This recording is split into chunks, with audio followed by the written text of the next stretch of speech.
నమస్తే, welcome to 99 TV. ఒకే ఒక statement, దాంతో ఒక పార్టీ ఆవిర్భావం.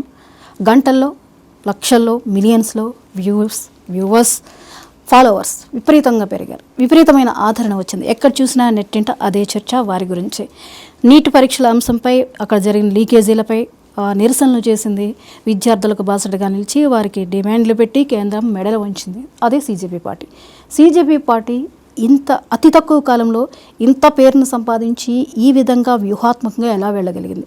దీని వెనుక ఏం జరిగి ఉండొచ్చు? ఇలాంటి విషయాల మీద మనతో మాట్లాడడానికి ఉన్నారు పొలిటికల్ ఎడిటర్ వాసుదేవన్ గారు. వారితో మాట్లాడదాం. Hello sir. నమస్తే జ్యోతి.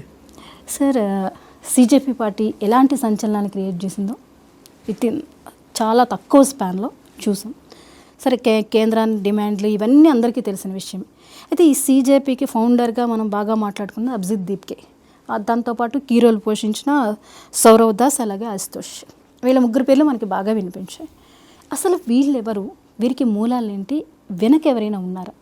ఇంత యంగ్స్టర్స్ ఎలా నడిపించగలిగారు? అభిజిత్ దీప్కే కానీ సౌరవ్ దాస్ కానీ ఇద్దరు కూడా products of Aam Aadmi party.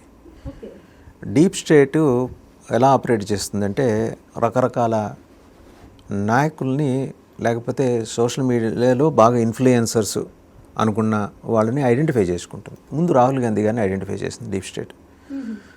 ఆయన ఉద్యమాన్ని బ్రహ్మాండంగా నడిపి సడన్గా మధ్యలో వదిలేసి వెళ్ళిపోతుంటాడు. సో సరే, అక్కడ ఫెయిల్యూర్. సరే, రెండో ఆప్షన్ అరవింద్ కేజ్రీవాల్. ఆయన చీపురు పట్టుకొని ఢిల్లీ అంతా ఊడ్చేస్తానని చివరికి ఆయన్నే ఊడ్చేసింది ఢిల్లీ, ఫెయిల్యూర్.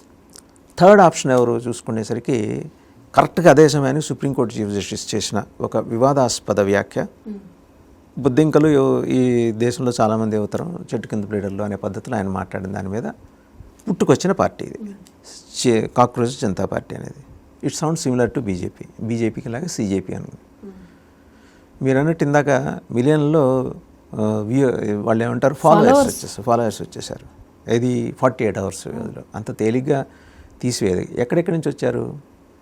మీకు దుబాయ్ నుంచి ఉన్నారు, ఖతార్ నుంచి ఉన్నారు, పాకిస్తాన్ నుంచి ఉన్నారు, మనకి ఊరు పేరు అసలు ఏమాత్రం ఉచ్చరించలేని ఆఫ్రికా దేశాల నుంచి ఉన్నారు, వచ్చేసారు. ఇవన్నీ తర్వాత బయటపడ్డాయి. వీళ్ళ ఆందోళన ఏంటి? నీట్ అనే దాంట్లో అవకతవకలు జరిగినాయి, ఖచ్చితంగా అది అడ్రస్ చేయాల్సిన విషయం. 22 మంది పిల్లలు చనిపోయారు. ఇది ఒకసారి ఆ ఎగ్జామ్ క్యాన్సిల్ చేస్తే మరి వాళ్ళు ఎంత ఫ్రస్ట్రేషన్ తోటి ఉంది. దాని నుంచి పుట్టుకొచ్చింది నీట్ని అడ్రస్. దాని మీద ప్రధాన రాజీనామా డిమాండ్. 2 రోజులు ఆందోళనకు పర్మిషన్ ఇచ్చారు, వాళ్ళు 2 రోజుల పాటు చేశారు ఫస్ట్. తర్వాత 19th నుంచి ఒకసారి టర్న్ తీసుకుంది, ఎందుకంటే డీప్ స్టేట్ బలంగా ఇన్వాల్వ్ అయింది. అప్పుడు ఒక వేవ్ లాగా వచ్చింది, చాలా చేంజ్ కనిపించింది. 2873 మంది క్రిమినల్స్ దీంట్లో పార్టిసిపేట్ చేశారు. ఈ అభిజిత్ దీప్కేని డ్రైవ్ చేసింది అరవింద్ కేజ్రీవాల్. మధ్యలో సోనం వాంగ్చుక్ వచ్చారు. ఆయన ఒక గొప్ప ఉద్యమ నేత, ఇక్కడ లడాక్ నుంచి ఉన్నారు ఆయన. ఆయన ఒకప్పుడు కాంగ్రెస్, వాళ్ళ నాన్నగారు కాంగ్రెస్, ఆయన కూడా యూపీఏ గవర్నమెంట్లో అడ్వైజర్గా ఉన్నారు. ఆయన ఇప్పుడు రాజకీయ నిరుద్యోగి. సో ఆయనకు ఒక ఆలంబన కావాలి, and he has chosen this platform. అక్కడ వాళ్ళిద్దరూ కలిశారు, సిజేపీ అండ్ సోనం వాంగ్చుక్. ఆయన అది నిరవధిక నిరాహార దీక్షనాలే. ఆమరణ నిరాహార దీక్షకి ఆ క్రైటీరియా కిందకు వచ్చేవాళ్ళు ఒక్కళ్ళే పొట్టి శ్రీరాములు గారు. మిగిలిన ఎవరు చేసినా వాళ్ళు ఏ పేరు చెప్పినా అది నిరవధిక, ఇండెఫినెట్ ఫాస్ట్ అంటాం కానీ ఫాస్ట్ అంటూ డెత్ అనం.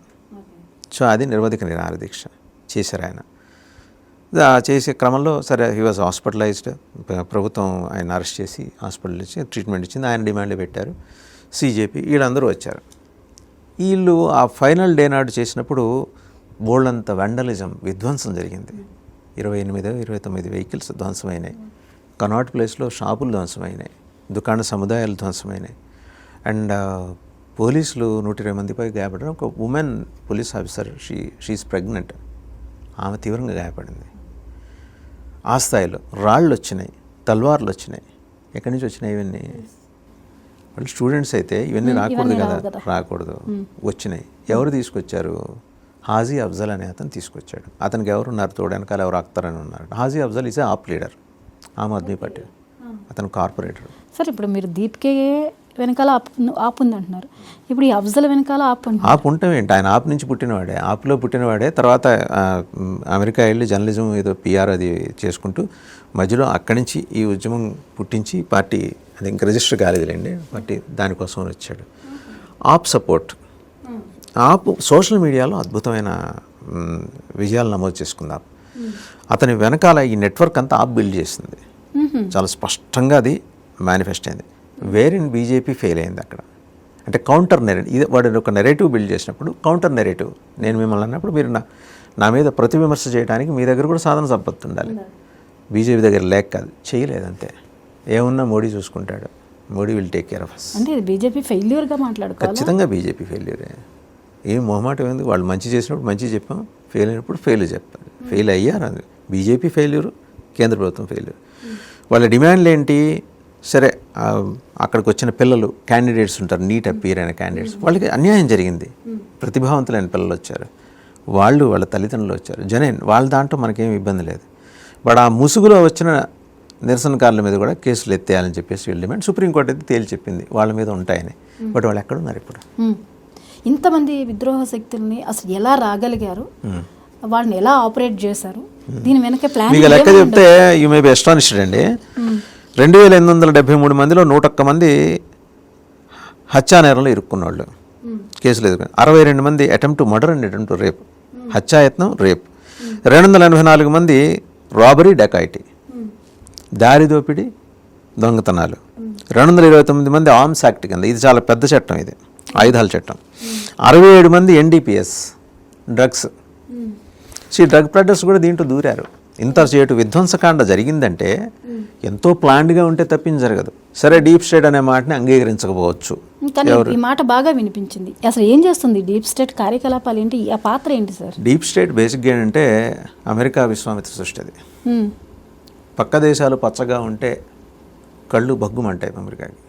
ఏ దేశం అయినా వాళ్ళకి ఎవరైనా ఒకటే, వాళ్ళు మిత్ర దేశాలైనా అట్లాగే మిత్ర దేశాలైన వాళ్ళు భావించినవి మిత్ర దేశాలుగా అమెరికాని తమ మిత్రదేశం భావించే వాళ్ళు ఎవరైనా సరే, వాళ్ళ ప్రయోజనాలకు విఘాతం కలిగినా లేకపోతే భవిష్యత్తులో వాళ్ళు ఎదిగి మనకి థ్రెట్ అవుతారని అనుకున్నా అక్కడ ఏదో ఒకటి చిచ్చు రాజేయాలి.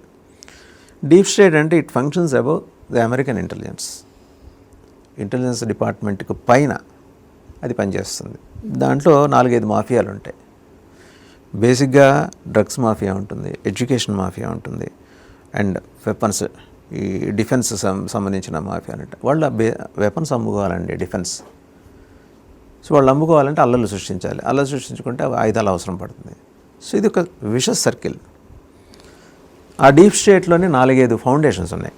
జార్జ్ సోరస్ ఫౌండేషన్ ఒకటి, ఓపెన్ సొసైటీ ఫౌండేషన్ అంటారు, రాక్ ఫెల్లర్ ఫౌండేషన్ ఉంటుంది, ఇంకో 2-3 ఫౌండేషన్. ఇవి ఏం చేస్తాయంటే బేసిక్గా ఫోర్డ్ ఫౌండేషన్ అభివృద్ధి చెందుతున్నా లేకపోతే అభివృద్ధి చెందడానికి ఇంకా 100 సంవత్సరాల దూరంలో ఉన్న దేశాలని వాళ్ళు భావించిన వాటిని ఐడెంటిఫై చేసి అక్కడ ఫండింగ్ చేస్తుంటాయి, ఎన్జిఓలను సృష్టిస్తాయి.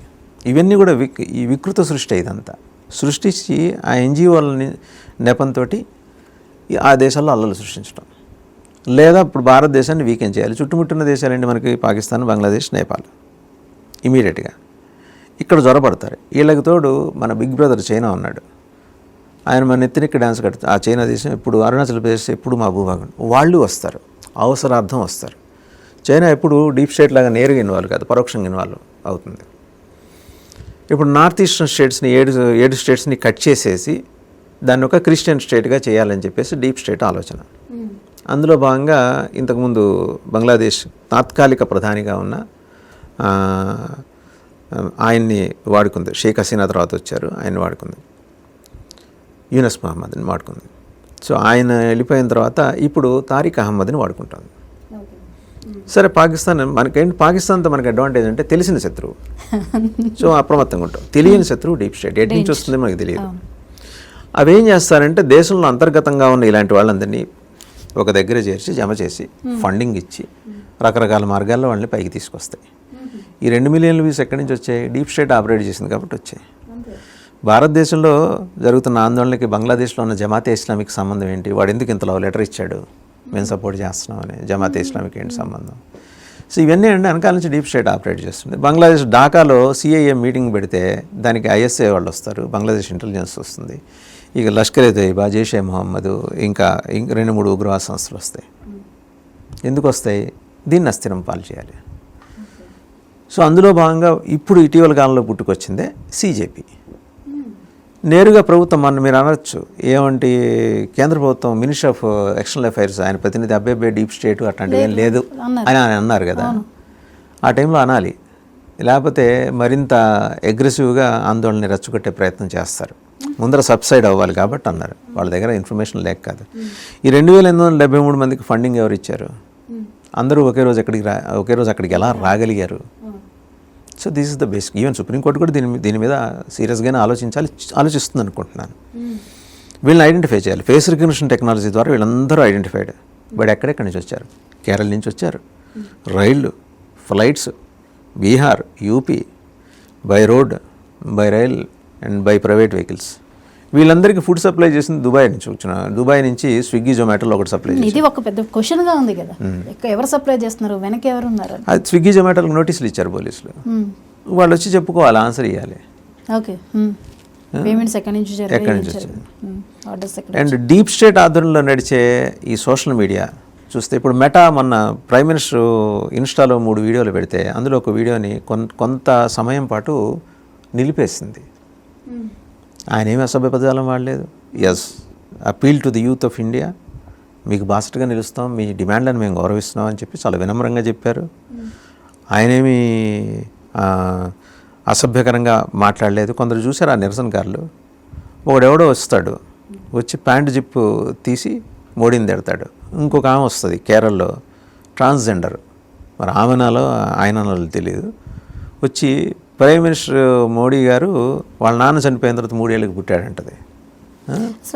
వికృతకరమైన మరి అవి దృష్టికి రాలా ఈ సోషల్ మీడియా వాటిని ఆపరేట్ చేసే మెటాకో లేకపోతే ఫేస్బుక్కో ట్విట్టర్కో చేశారు. రోడ్డు మీద మోడీ బొమ్మ వేసి ఆయనకి లిప్స్టిక్ వేసి దాని మీద పడుకోవటం, ఇవన్నీ చూసాం కదా. సో ఇదంతా నెరేటివ్ బిల్డింగ్ అనేది డీప్ స్టేట్ చేసింది. డైరెక్షన్ డీప్ స్టేట్, ఎగ్జిక్యూషన్ ఆప్ చేసింది. సోషల్ మీడియా చాలా బలమైన సోషల్ మీడియా. ఇప్పుడు పంజాబ్లో పేపర్ లీక్ అయింది. సోనం వాంగ్చుక్ని కలిసిన తర్వాత అప్పటి నుంచి అరవింద్ కేజ్రీవాల్ పత్తా లేడు. గూగుల్లో కూడా ఎత్తుకుతున్నారు ఆయన కోసం ఎక్కడ దొరుకుతాడు, ఆయన పత్తా లేడు. మరి దానికి ఆయన పంజాబ్లో వాళ్ళ ప్రభుత్వం సమానం ఏం చెప్తాడు? అప్పుడెప్పుడు ఆ మధ్య ప్రియాంక వాద్రా గారు వారేమన్నారంటే, వారు రూల్ చేస్తున్న టైం ఒక స్టేట్లో జరుగుతూ ఉంటాయి పేపర్ లీక్లు, ఏమన్నా కొత్త అని. మరి ఇది కూడా కొత్త కాదుగా జరిగింది. సో దీని చుట్టూ ఒక బుష్, ఒక పొద ఎలా తయారు చేస్తుందంటే డీప్ స్టేట్ వాళ్ళకి కావాల్సిన ఆపరేటర్స్ అందరినీ ముందర ఐడెంటిఫై చేసుకుంటుంది, డిప్లాయ్ చేస్తుంది. ఎక్స్ని డిప్లాయ్ చేసినట్టు వైని డిప్లాయ్ చేసినట్టు జెడ్కి ఇది లేదు. వీళ్ళందరినీ ఇంటిగ్రేట్ చేస్తుంది. ఇంటిగ్రేట్ చేసి ఒక అద్భుతమైన ఆందోళన, Nepal is going to happen in India అని స్లోగన్స్ ఇచ్చారు. ఎవరంటారు? అది డీప్ స్టేట్ ఆపరేటర్స్ అంటారు. వాళ్ళ మీద కేసులు ఉండొద్దా? ప్రెగ్నెంట్ ఉమెన్ పోలీస్ ఆఫీసర్ని బూటుకాలతో తన్నిన వాళ్ళ మీద కేసులు ఉండొద్దా? 120 మంది తీవ్రంగా గాయపడ్డారు. ఒక ఆర్ఏఎఫ్ ఆఫీసర్ని ఆయన వెళ్తుంటే కాలుకి ఎలాగా కాలు అడ్డం పెట్టి ఆయన బొక్కబొల్లా పెడితే ఆయన ఈడ్చుకుంటూ వెళ్ళి తన్నిన వాళ్ళ మీద కేసులు ఉండొద్దా? ఈ 2873 మందిలో అలాంటి వాళ్ళు అందరూ ఉన్నారు. రేపిస్టులు వచ్చారు, డ్రగ్గిస్టులు వచ్చారు, మర్డరర్స్ వచ్చారు, అండ్ ఆర్మ్స్ యాక్ట్లో కేసులు ఎదుర్కొంటున్న వాళ్ళు వచ్చారు, దొంగతనాలు దోపిడీలు చేసిన వాళ్ళు వచ్చారు. ఇంతమందిని ఒకే దగ్గరికి చేర్చితే అభిజిత్ దీప్కి ఏమంటే హీ హాజ్ డిజార్న్డ్, మాకు సంబంధం లేదండి అంటాడు.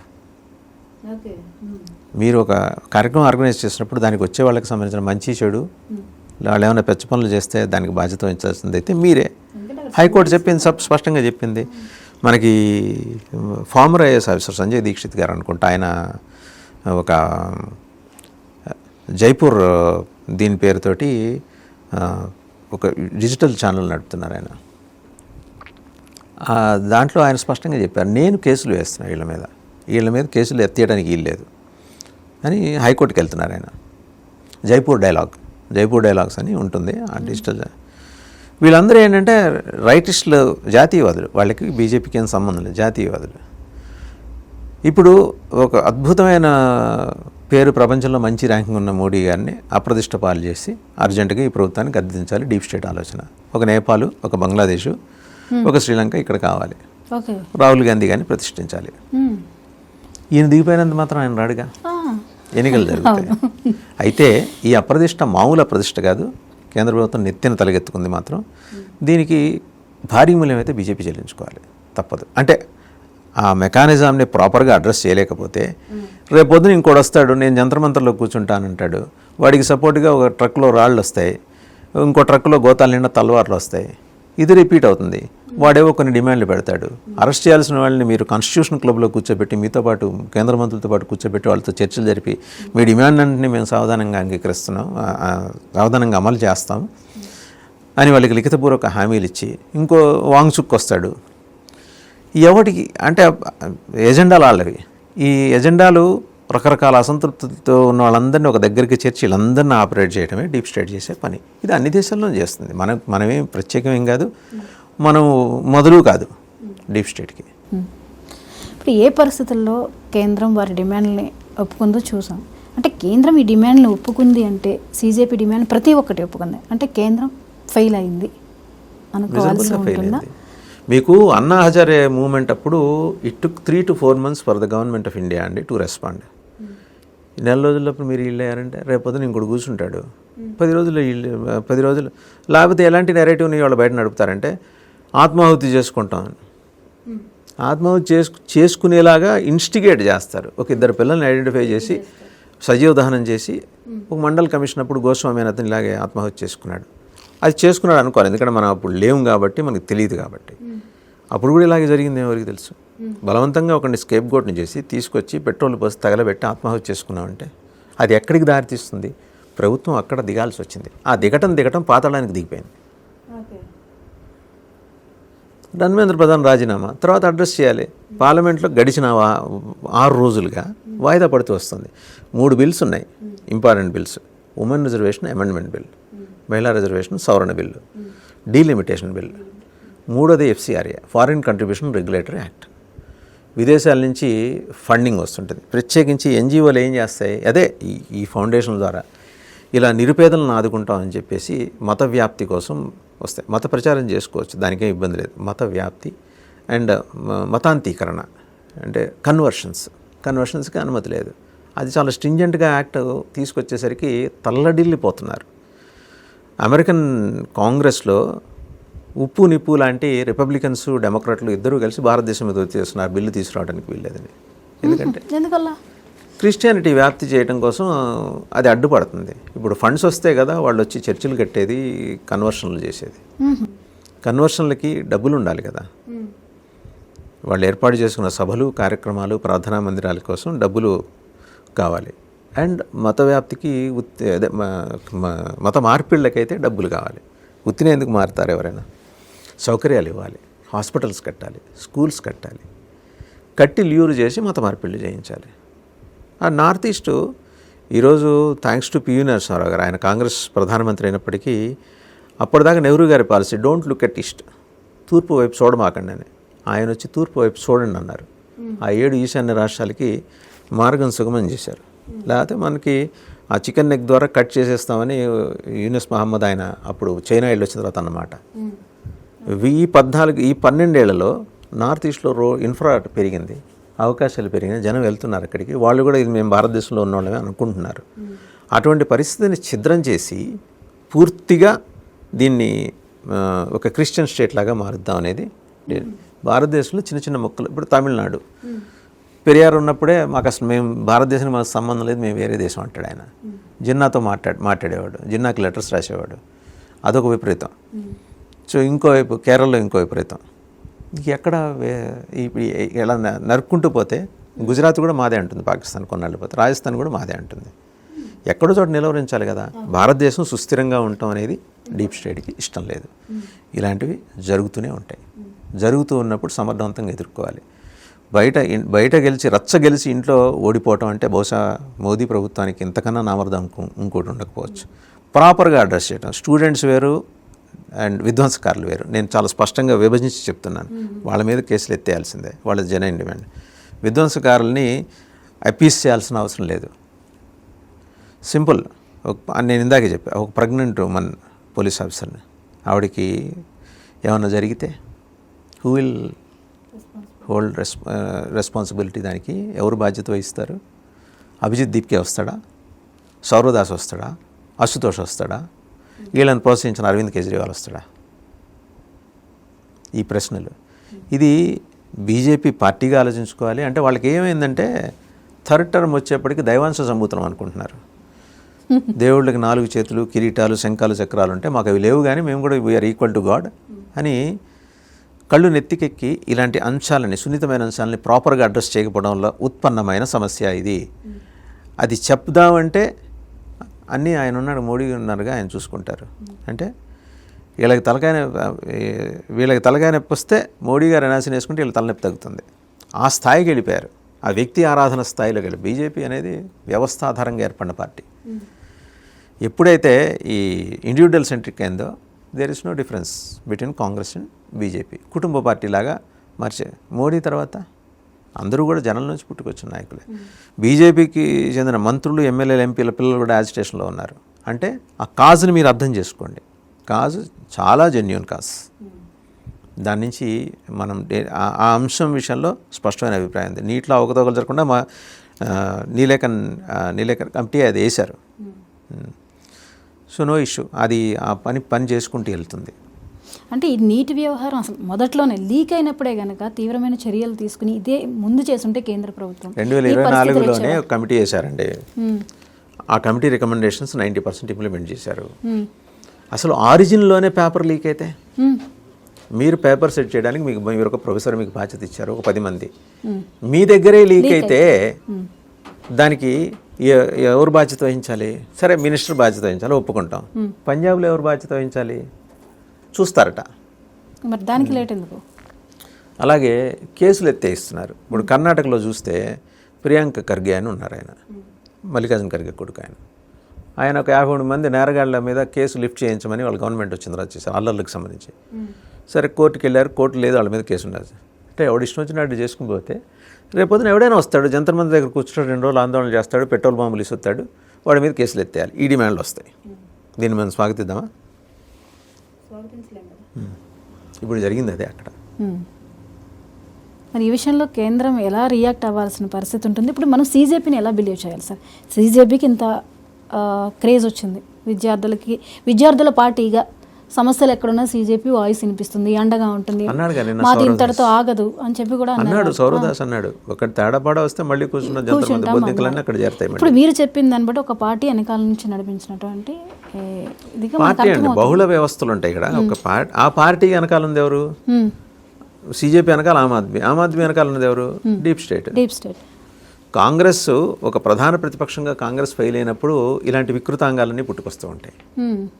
చేతికి 60 లాంటివి ఇలాంటి వ్యవస్థ, దాని పార్టీ అన్ను అలాంటి సంస్థలు పుట్టుకొస్తుంటాయి. అవి సృష్టించే విధ్వంసానికి మూల్యం ఎవరు చెల్లిస్తున్నారు? సామాన్య ప్రజానీకం. ఇంకా ఎవరు చెల్లిస్తున్నారు? దాని నుంచి పొందిన వైఫల్యాల కారణంగా కేంద్ర ప్రభుత్వం తలెక్కడ పెట్టుకోవాలి. వాళ్ళ 12 ఏళ్ల పాటు మేము అద్భుతాలు సృష్టించాం, ప్రపంచ దేశాలన్నీ మోడీని విశ్వగురువుగా చూస్తున్నాయంటే మీ విశ్వగురుస్థానం ఏమైంది? వాళ్ళ ఇలాంటి యాంటీ సోషల్ ఎలిమెంట్స్ని, లంపెన్ ఎలిమెంట్స్ని మీరు ఉదారంగాను ఉదాసీనంగాను ఎందుకు వదిలేశారు? ఈ ప్రశ్నకి మీ దగ్గర జవాబు ఏది? ఇది ఉదాసీనత, వైఫల్యమే అని అనుకోవాల్సి ఉంటుంది. ఖచ్చితంగా వైఫల్యమే. మొహమాటలు ఎందుకు? వాళ్ళ విజయాలు, ఆపరేషన్ సింధూర్ విజయాన్ని మనం ప్రస్తుతించి భుజానికి ఎత్తుకొని మనం జై భారత్ అన్నాం. ఇక్కడేమనాలి? These are all the questions to be debated అండి. ఇవన్నీ కూడా డిబేట్ జరగాలి. బీజేపీ సోషల్ మీడియా హ్యాండిల్ ఎందుకు అంత దుర్బలత్వంతో, నిస్సహాయంతో సైలెంట్గా ఉంది? బీజేపీ అనలేం, కానీ సంఘ్కి ఒక స్టూడెంట్ వింగ్ ఉంది, ఏబీవీపీ అని, అఖిల భారతీయ విద్యార్థి పరిషత్. వాళ్ళందరూ వచ్చి కౌంటర్ నెరేటివ్ ఎందుకు చెప్పలేకపోయారు? ఎందుకు మాట్లాడటం లేదు బయటకు వచ్చి? ఈ సంఘ విద్రోహ శక్తులకి మనం అండగా నిలవటం ఎంతవరకు సమస్య అనే ఒక డిబేట్ని జనంలో ఎందుకు పెట్టలేకపోతున్నారు? ఎక్కడ చేష్టలుడిగి కళ్ళప్పగించి ఎందుకు అలాగా సైలెంట్గా కూర్చున్నారు? మరి ఇవి రిపీట్ కాకుండా ఉండాలంటే ఇప్పుడు కేంద్రం తన వ్యూహాలు ఎలా ఉండాలి? ఇంక లేదండి. ఇక్కడ దీంతో ఏంటంటే ఈ విషయంలో అటర్ ఫ్లాప్, అందులో డౌట్ ఏం లేదు. అడ్రస్ చేయటంలో అటర్ ఫ్లాప్. వేరాస్ ఆ పరీక్షల వ్యవస్థని ఆధునికీకరించడం, దాన్ని మరింత టైట్ ఫ్రేమ్లోకి తీసుకురావడం కోసం ఏర్పాటు చేసిన కొత్త కమిటీ ఉందని దాన్ని ఖచ్చితంగా గొప్ప వాళ్ళు ఉన్నారండి. బీజీరావు గారు Hyderabad university vice chancellor, and Kamakoti garu Madras IIT నుంచి ఉన్నారు, అండ్ ఇంకొక ఇద్దరు ఇస్రో నుంచి ఉన్నారు, ఇస్రో ఫార్మర్ డైరెక్టర్ ఉన్నారు. గొప్ప వాళ్ళు. వీళ్ళందరూ మంచి పటిష్టమైన వ్యవస్థను తీసుకు. ఇక్కడ మీకు ఇంకో సమస్య ఉంది. ఎడ్యుకేషన్ అనేది కాంకరెంట్ సబ్జెక్ట్. కేంద్రం రాష్ట్రం ఇద్దరికి సమానమైన బాధ్యత ఉంటుంది. రేపొద్దున ఇది బీజేపీ వాళ్ళు తయారు చేసిన సిస్టమ్ కాబట్టి మేము ఒప్పుకోమని తెలంగాణలో ఉన్న కాంగ్రెస్ ప్రభుత్వం, కర్ణాటకలో ఉన్న కాంగ్రెస్ ప్రభుత్వం, తమిళనాడులో ఉన్న ఆయన పేరేంటి విజయ్ ప్రభుత్వం అనొచ్చు, టీవీకే ప్రభుత్వం అనొచ్చు. మరి అప్పుడు పరిస్థితి ఏంటి? అసలు సంస్కరణలు అనుకున్న విధంగా ఆ విద్యార్థుల లబ్ధి కోసం సంస్కరణలు చేయడము అనేది దానిలో ఉన్న సాధ్యాలు ఏంటి? అది ఈ కమిటీ చూస్తుందండి. ఈ కమిటీ మీద అయితే నాకు పరిపూర్ణమైన విషయం, నాకే కాదు దేశం మొత్తం ఆమోదించిన గొప్ప గొప్ప వ్యక్తులు ఉన్నారు. అండ్ నిజాయితీ నిబద్ధత ఉన్న వాళ్ళందరూ లబ్ధ ప్రతిష్ఠలు వాళ్ళ రంగాల్లో, ఇస్రో శాస్త్రవేత్తలు కావచ్చు, Hyderabad university, central university vice chancellors కావచ్చు, కామకోటి గారు మెడ్రాస్ ఐఐటి, ఇంకా certain people are there, eminent personalities. వాళ్ళు ఒక టైట్ ఫ్రేమ్ తీసుకొచ్చి ఫుల్ ప్రూఫ్ తోటి ఒక మెకానిజం తయారు చేసి ఇస్తారు. అది దేశవ్యాప్తంగా అమలయ్యేలాగా చూడాల్సిన బాధ్యత అటు కేంద్రానిది, ఇటు రాష్ట్ర ప్రభుత్వాలది, రెండు ఒప్పుకోవాలి. ఫైనల్గా నాకు ఇప్పుడు మీరు CJP పార్టీ గురించి మీ ఒపీనియన్ ఏంటి సార్? అది పార్టీయే కాదు, ఇంకా ఒపీనియన్ ఎక్కడి నుంచి వస్తుంది దాని మీద? అది పార్టీయే కాదు, అది ఆప్ అనే పార్టీకి పుట్టుకొచ్చిన ఆరోగ్యాలు, అది అంతే. ఎలాంటి ఆశయాలు, ఎలాంటి లక్ష్యాలు ఏం లేవు. దాని నుంచి పొలిటికల్ మైలేజ్ పొందడం కోసం, తద్వారా అస్థిరత సృష్టించడం కోసం డీప్ స్టేట్ ఆప్ ద్వారా సృష్టించిన ఒక వ్యవస్థ అది. దాంట్లో నిజాయితీ గలవాళ్ళు బయటకు వచ్చి అభిజిత్ దీప్కేని తిడుతున్నారు సోషల్ మీడియాలో, ఏంటా నువ్వు చేస్తుంది. ఇదే అభిజిత్ దీప్కే కపిల్ సిబాల్ ఇంటికి వెళ్ళి టింటెడ్ గ్లాసెస్ ఉన్న కారులో వెళ్ళి ఆయన మాట్లాడి వచ్చిన తర్వాత మన్నాడు ఆయన ₹1 కోటి విరాళం ప్రకటించారు Kapil Sibal is a Congress man, senior lawyer. ఒక అపీరెన్స్కి 50 లక్షల నుంచి 1 కోటి దాకా తీసుకుంటారని అంటుంటారు. ఎంతవరకు నిజం మనకి తెలియదు. చాలా కాస్ట్లీ వ్యవహారం ఆయనతోటి. ఆయన వెనకాల నిలబడ్డారు. సో ఇవన్నీ కలిసి పనిచేస్తున్నాయి, దేశ ప్రయోజనాలకు వ్యతిరేకంగా కలిసి పనిచేస్తున్నాయి. అది అందరూ దేశ ప్రయోజనాలకి ఇదేదో చేసింది అనుకుంటూ భ్రమలో ఉన్నామా? అయితే ఉన్నోళ్ళు ఉన్నారుగా, ఇంకా ఉంటారు కూడా. బట్ సెన్సిటైజ్ చేయాల్సిన ప్రయత్నం కేంద్ర ప్రభుత్వం చేయాలి. ఏదో ఒకళ్ళిద్దరు వ్యక్తులు చేస్తే అయ్యే పని కాదు. Right, thank you so much Vasu గారు. చాలా విషయాల్ని చాలా డీటెయిల్గా చెప్పారు. Thank you so much. నమస్తే.